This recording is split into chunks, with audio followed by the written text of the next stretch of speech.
So, hello CBOs, welcome to the Construction Business Blueprint YouTube channel, the only YouTube channel for time, profit, control and growth in your trade and construction business. So this episode is all about the numbers that actually matter and why most construction business owners avoid them. So let me be clear about this, what this video is going to actually do. We're not going to talk about just knowing your numbers, okay, in some vague way. By the end of this video, you'll know exactly what numbers actually matter, what you should be focusing on, and how those numbers should drive or can drive every decision in your business. Because it's all well and good me sitting here telling you you need to know your numbers, but what numbers are important, why they matter, what your sort of baseline is, etc., etc. So we're going to dive into that in a bit more detail. I'm going to show you how to think about your numbers, where to start, and why avoiding them is one of the biggest reasons why trade and construction business owners stay stuck. First and foremost, let's talk about the fear of the numbers. This is one of the most common sticking points that I see with my clients, with the guys I work with everybody I speak to every single day, every single week. They say things like, it's too complicated, it'll take too much work, that won't work in my business, I already know the numbers. But here's what always happens when they do finally do it, when they actually track properly, when they stop guessing and start being honest, they'll turn around and say, fuck, I should have done this months ago, years ago, whatever it may be. And they say it every single time. So let's talk about why the resistance to take action on this and actually dive into it. And we'll get into the real reason. It's not because you can't do it. It's not because it's too complex. It's because 9 times out of 10, you're afraid of the truth. You're afraid of what looking at the numbers might expose. Because in your head, the story sounds like this. We're running at about 30% profit. Margins are decent. We're busy, so it must be working. Then we actually track it properly. Job costs, overheads, reality, and suddenly it's shit. It's not 30%, it's 10%, maybe less. And now you know why the bank balance never reflects the work. And that then is the fear. That's what the fear brings. Which leads us on to why people are afraid of the truth and why that's a backwards sort of mindset or approach. And here's something I need you to understand. Finding mistakes, highlighting issues, exposing weak margins, that is not a negative thing. What is a negative thing is knowing that something is wrong and refusing to fix it or refusing to do something about it. Highlighting the problem, finding the cause, seeing the truth is not admitting defeat. It's the polar opposite. It's actually taking control. So there's nothing embarrassing about drawing a line in the sand and saying, right, this changes now. Now we've identified this is the real problem, we're going to fix it. You should feel relieved about that, not ashamed. You should be relieved and actually thankful that you've reached that point, you've reached that realization, and it's never going to be the same again. Another huge point here is the bank account never lies. So this is the contradiction that I see constantly. Owners will say our numbers are fine, but their bank balance tells a completely different story. If the numbers were fine, cash would feel different, stress would feel different, decisions would feel calmer. You can have money sitting in the bank, but still be out of complete control. You might have 60, 70 grand there, you might have even more than that, but you've got a big VAT bill coming. You've got a project that needs started, that needs to be funded. You've got a wage bill, a tax bill, whatever it may be. You've a piece of equipment that may break down. Busy businesses go broke every year. The balance alone means nothing without the context of what that money is for, what it needs to be spent on, what's coming in, what's going out. So let's talk about the illusion of being in control without numbers. This is where I'm very, very direct with any client that comes on board. If somebody says to me, I know what we're doing, I know our margins, I know our numbers, I'll just quickly say, prove it. Prove it to me, show me the facts, show me the figures. Because most people judge performance on how busy they feel, how many jobs they've got on, and how much money is in the bank currently.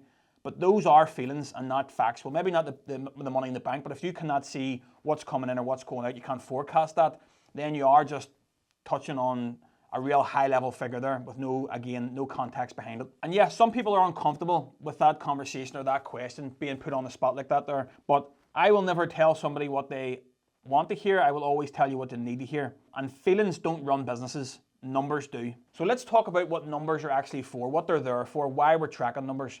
Numbers are not there to beat you up. They are there to inform decisions. Every decision in your business should be able to be traced back to a number, to a figure. If you want to take on a new opportunity, do the numbers make sense? Want to stop doing a certain type of job, move away from a certain type of work? Does that make financial sense? Are they great margins? Are they great for the business? Do you want to hire somebody? Well, do the numbers support it? Want to let someone go?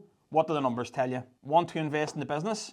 Is it a good financial investment? What do the numbers say? This is how emotion gets removed from decision making, and that is very, very important. Always take the emotion out of it. Facts first, feeling second. So let's look at tracking everything versus tracking what matters. So inside the blueprint, we are obsessive about numbers. But this is where people go wrong. They either track absolutely nothing or they try to track everything at once, going from nothing to absolutely everything all at once.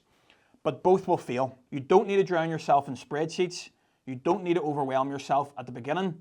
You need a few key numbers first that create control. Once control is there, once the foundation is there, you build then from that point. So let's get a bit more specific about that. Let's talk about the only numbers that matter from the beginning. Let's start here and then build from this. So number one is going to be your cash position. What cash do we actually have right now? Not turnover, not profits on paper, not invoices sent that haven't been paid yet. Cash in the bank, because cash will dictate your stress levels, your decision making, your ability to sleep at night, and your confidence in your decisions, your approach, and your actions. If you don't know what cash is in the bank weekly, in terms of even what's due or what's going out, your nervous system never relaxes. And when you're under constant pressure, you make short-term, fast decisions. And this number is non-negotiable. Number two, work in progress. What jobs are live, and more importantly, what stage are they really at? And we're going to get into the reason why we're looking at these stages further on. Not where you think the project is at, not what you were told last week. Visible, written down, updated. So a program, where are we in terms of percentage on each project? Jobs stuck at 70 or 80%, or where margins quietly disappear.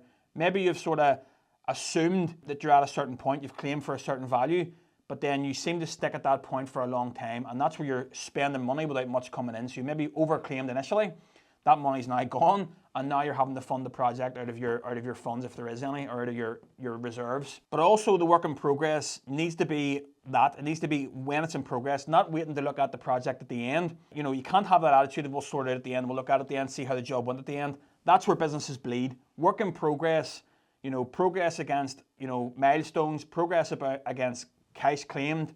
Work in progress gives you the foresight and not hindsight. Number three, pretty self-explanatory, job margin. What are we making, or what have we made versus what we thought we were going to make?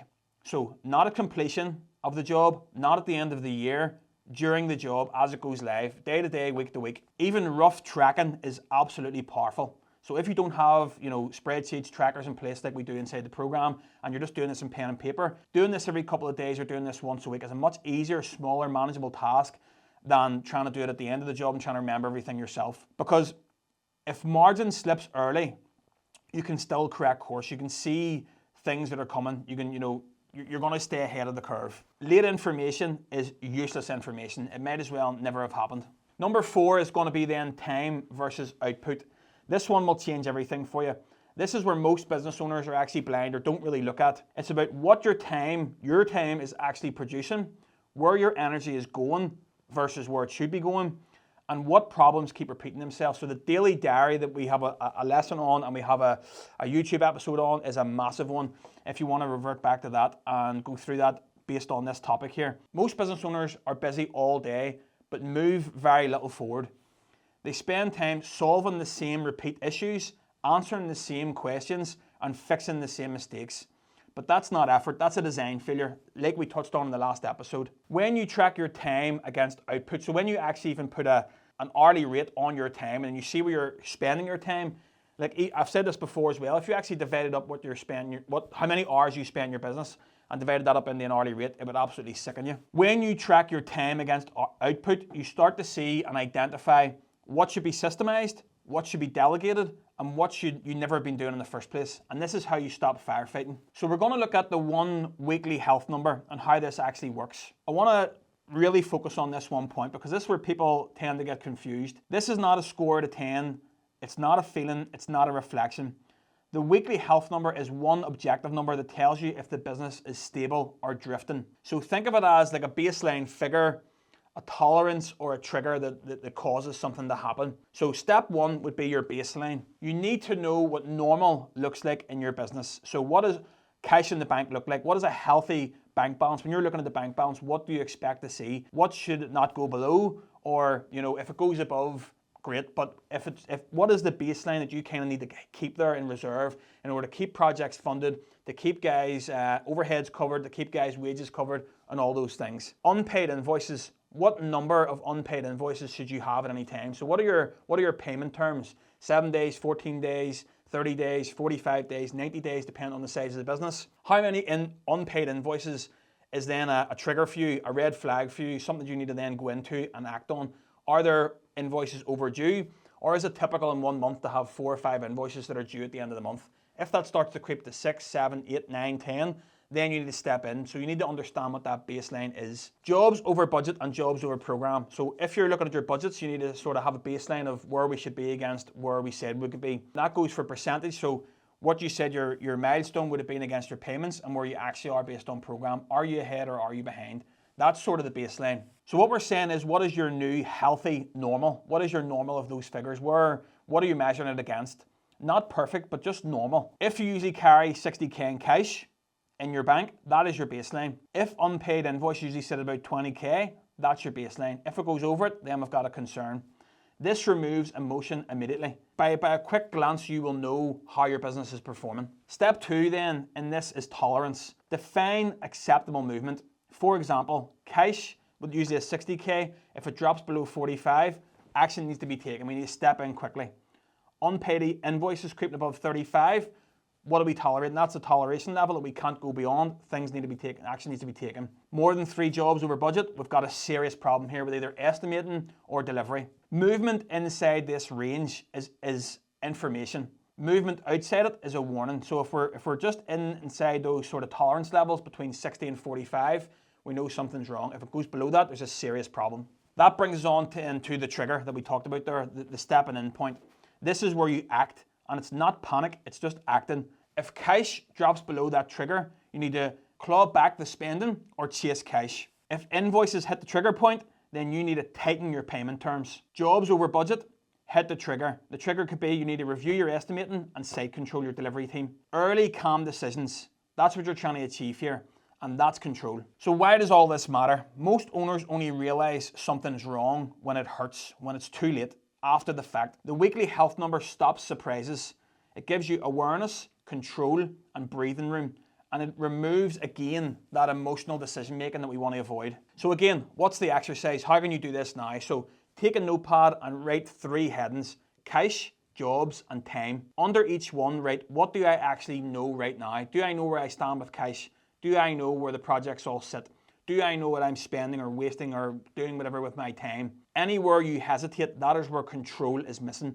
And that is, again, we're only going to touch on one focus point here. Pick one of these to fix first. So this ties in directly to the last episode there, last week's episode of one action, one non-negotiable. For many of you, your one action this month is simple. Check your key number every single week at the same time. So make it that non-negotiable. And the non-negotiable is this: no major decisions in business, so hiring, firing, changing direction, change of plan, without checking it first. So to finish on this, numbers do not create problems. They're not something to be scared of. They're not something to be embarrassed about. They don't create the problems, like I say. They reveal the problems. They show you what you need to take action on inside your business.